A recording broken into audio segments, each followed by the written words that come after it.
শেষ পর্যন্ত টিকতে পারলেন না ডিবির প্রধান হারুনুর রশিদ। অনেক আলোচনা সমালোচনা তাকে নিয়ে।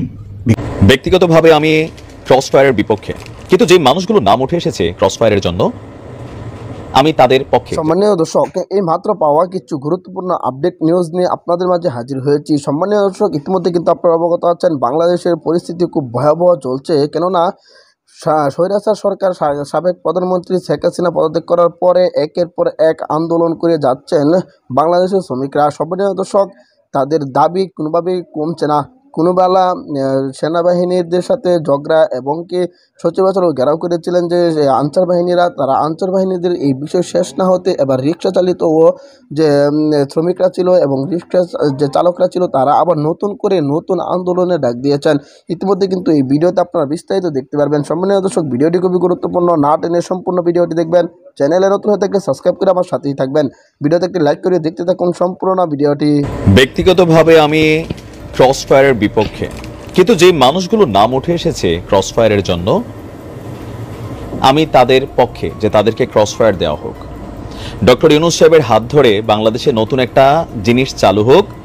আর আমি মনে করি ডক্টর ইউনূস সাহেবের উচিত এই বিষয়টা যারা দেখছেন, দেখভালের দায়িত্বটা স্বরাষ্ট্র মন্ত্রণালয়ের হতে পারে অথবা আমাদের উপদেষ্টা যিনি আছেন আইন মন্ত্রণালয়ের ডক্টর আসিফ নজরুল ইসলামের হতে পারে। তো যেহেতু তারাই ওনার হেল্পিং হ্যান্ডস অথবা কি বলা হয়, যে আমরা যদি ধরতে পারি যে তারাই ফোর্স হিসেবে কাজ করছে, সো আমি সহ সারা বাংলাদেশের মানুষ আজকে দলমত নির্বিশেষে এই 6 জনের ক্রসফায়ারের জন্য আমরা দাবি জানাচ্ছি এবং আশা করি যেহেতু তারা জাতির কথা শোনে, তারা এই ক্রসফায়ারটা কার্যকর করবে। একটা নতুন ইতিহাস তৈরি করতে চাই আমরা এই ভালো একটা সময় দিয়া, ভালো সরকারের মধ্যে দিয়া। সারা বাংলাদেশে এই মুহূর্তে বন্যার জন্য রাস্তার ফকির মিসকিন সবাই, বড়লোক ধনী যার যা আছে, সহযোগিতা করতেছে বানভাসী মানুষগুলোর জন্য। কিন্তু কুমিল্লার তিতাসে যে ঘটনা ঘটিয়েছে, সেই ঘটনায় অভিযুক্ত 6 জনের এই ঘটনা মানে কেমনে ভাই প্রকাশ করি, তারপরে করছি। কুমিল্লার তিতাসে ত্রাণ দেওয়ার কথা বলে 35 বছর এক মানসিক প্রতিবন্ধী নারীকে, 35 বছর বয়স ওনার, ত্রাণ দেওয়ার কথা বলে 35 বছর বয়সী এক মানসিক প্রতিবন্ধী নারীকে গণধর্ষণ করা হয়েছে। চিন্তা করতে পারেন? দ্যাটস বাংলাদেশ। আজকে আমি মনে করি যে এদের ক্রসফায়ার দিয়া ইতিহাস তৈরি করতে হবে। নো কোর্ট, নো কাচারি, নো অ্যাডভোকেট, কোনো কিছুর দরকার নাই, শেষ করে দেন। কারণ আমরা দেখি আছে ধর্ষণের শাস্তি, মৃত্যুদণ্ড, কিন্তু কার্যকর হইতে গত 15 বছর আমি দেখি নাই। ইনস্ট্যান্ট কার্যকর চাই। যদি চান সবাই দাবি তোলেন। এই ঘটনাটা ঘটছে কোথায়, যারা ওই এলাকার আছেন জানাবেন। 30 আগস্ট দুপুর 1টার দিকে আপনার তিতাস উপজেলার ভিটিকান্দি ইউনিয়নের দাসকান্দি বাজার থেকে এই 6 যুবককে আটক করা হয়েছে। আটকদের পরিচয়টা জানাচ্ছি, তাদের কারা কারা চিনেন। ভিটিকান্দি ইউনিয়নের পোড়াকান্দি গ্রামের আলিনুর প্রকাশ আলী, বয়স হচ্ছে 45। চকের বাড়ির সিএনজি বাবু, বয়স হচ্ছে 40। হরিপুর চকের বাড়ির সিএনজি চালক ইদন, বয়স হচ্ছে 25। হরিপুরের আরিফ, বয়স হচ্ছে 30। দাসকান্দি চকের বাড়ির নূর মোহাম্মদ প্রকাশ চোক্কা, বয়স হচ্ছে 25। একই গ্রামের বিদ্যুৎ মজুমদার, বয়স হচ্ছে 35। ওই গ্রাম থেকে কারা আমাদেরকে দেখছেন একটু জানাবেন। এখন এই ঘটনা নিয়ে স্থানীয় ছাত্র জনতা তাদেরকে আটক করে গাছের সাথে বেঁধে গণধোলাই দিয়েছে। আমি মনে করি গণধোলাই দিয়ে লাভ নাই, মামলা হয়ে যাবে। বরঞ্চ আমাদের করণীয় যেটা ক্রসফায়ার। গত 28 আগস্ট দুপুরে ভুক্তভোগী ওই নারী আপনার তিতাস উপজেলার দাসকান্দি বাজারে ত্রাণের জন্য তিনি সেইখানে গিয়েছিলেন। সেই সময় সিএনজি বাবু নামক এক যুবক ওই নারীকে ত্রাণ দেওয়ার কথা বলে দাসকান্দি বাজারের আলিনুর আলীর দোকানে বসিয়ে রাখে এবং তারা এখানে টাইম পাস করে। যখন সন্ধ্যা ঘনিয়ে আসে তখন অভিযুক্তরা একত্রিত হয়ে ওই দোকানের মধ্যে এই প্রতিবন্ধী নারীটাকে ধর্ষণ করে। বিষয়টি এলাকায় জানাজানি হলে এক ছাত্র সমন্বয়কের কাছে এরপরে শুক্রবার সকালে অভিযুক্ত 6 জনকে দাসকান্দি বাজারে ধরে এনে তারা সত্যতা স্বীকারোক্তি দিয়েছে। পরে স্থানীয়রা গণধোলাই শেষে পুলিশের সোপর্দ করেছে। তিতাস থানার ওসি কাজী নাজমুল ভাই তিনি বলছেন যে ঘটনা সত্য। এই ঘটনায় আরো 3 জন আছে, তাদেরকে পুলিশ খুঁজছে। তা আমি বলি কি যে একটা সুন্দর কাজ দিয়া শুরু হোক নাকি? সারা বাংলাদেশের 20 কোটি মানুষের দাবি এটা, 18 হোক 20 হোক, এই 6টাকে ক্রসফায়ার দিয়ে দেন। ইন ফিউচার এগুলো আর কেউ করবে না। রাষ্ট্রের টাকা দিয়ে, জনগণের ট্যাক্সের পয়সা দিয়ে এদেরকে জেলে বসাইয়া খাওয়ানোর পক্ষে আমি না।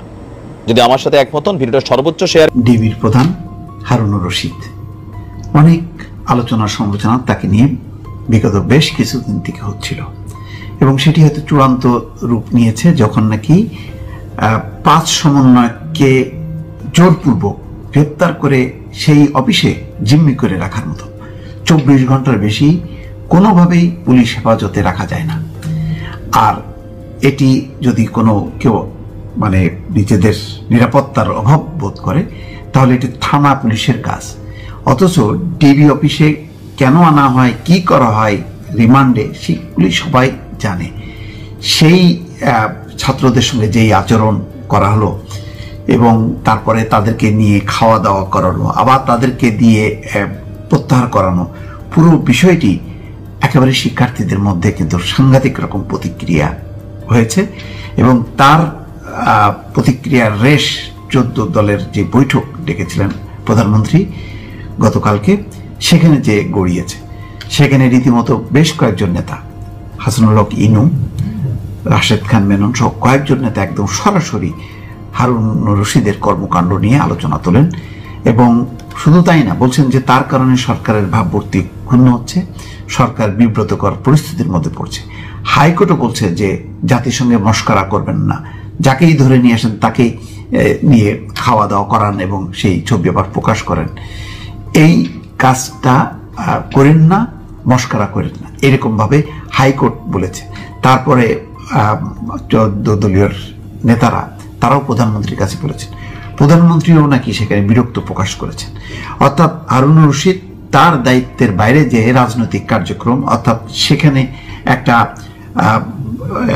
ধরনের মানে তিনি মানে রাজনৈতিক দলের চেয়েও বেশি অ্যাক্টিভ, সমস্যার সমাধান করে দেন এমন একটি ভাব তিনি সেখানে রাখছিলেন, যার কারণে আওয়ামী লীগ সহ 14 দলের নেতারা অপমান বোধ করছিলেন যে রাজনৈতিক সমস্যা রাজনৈতিকভাবে মীমাংসা হবে, সেখানে ডিবি অফিস কেন, এবং তার নেতৃত্ব দিচ্ছেন হারুনুর রশিদ।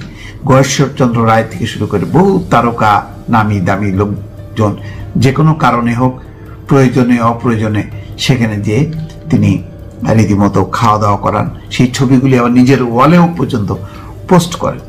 এবং তার এই কর্মকাণ্ডগুলো অনেক দিন থেকে আলোচনা হচ্ছিলেন যে তিনি স্বরাষ্ট্রমন্ত্রীকে পাত্তা দেন না, সরকার কাউকে পাত্তা দেন না, তার সঙ্গে সরাসরি প্রধানমন্ত্রীর সংযোগ আছে, এটি তিনি ব্যবহার করছেন। এর কারণে কিন্তু তিনি নারায়ণগঞ্জে যেই দায়িত্বে ছিলেন ডিআইজি হিসেবে, সেখানেও কিন্তু তিনি টিকতে পারেননি, সেখান থেকেও তিনি চলে আসেন।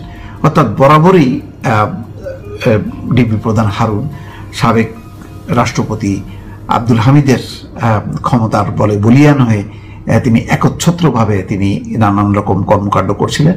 এবং পুলিশ প্রধান তো দূরের কথা, আইজিপি কিছুই না, স্বরাষ্ট্রমন্ত্রীও কিছু না, এমন একটি ভাব তিনি প্রকাশ করছিলেন।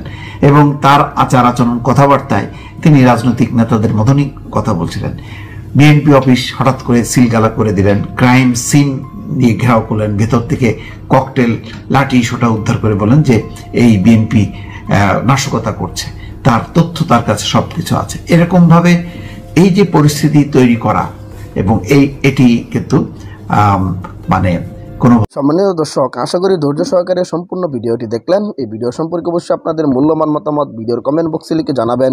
সম্মানিত দর্শক, ইতিমধ্যে কিন্তু এই ভিডিওতে আপনারা দেখতে পেরেছেন যে বর্তমানে বাংলাদেশের যে পরিস্থিতি এবং যেভাবে যে হারে আন্দোলন করে যাচ্ছে এবং ডক্টর মোহাম্মদ ইউনূসের উপর যে প্রেশার চলছে, এই বিষয়গুলো নিয়ে কিছু গুরুত্বপূর্ণ আপডেট এই ভিডিওতে আপনারা দেখলেন। অবশ্যই এই ভিডিও সম্পর্কে আপনাদের মতামত ভিডিওর কমেন্ট বক্সে লিখে জানাবেন। এরকম ভিডিওগুলো সবার আগে পেতে অবশ্যই চ্যানেলটাকে সাবস্ক্রাইব করে পাশে থাকা বেল বাটনটি অন করে রাখবেন পরবর্তী আপডেট সবার আগে পাওয়ার জন্য। আজকের মতো ভিডিওটা এখানে শেষ করলাম, দেখা হচ্ছে পরবর্তী ভিডিওতে। সেই পর্যন্ত ভালো থাকবেন, সুস্থ থাকবেন, এই কামনা করে বিদায় নিলাম। আসসালামু আলাইকুম রহমতুল্লাহ।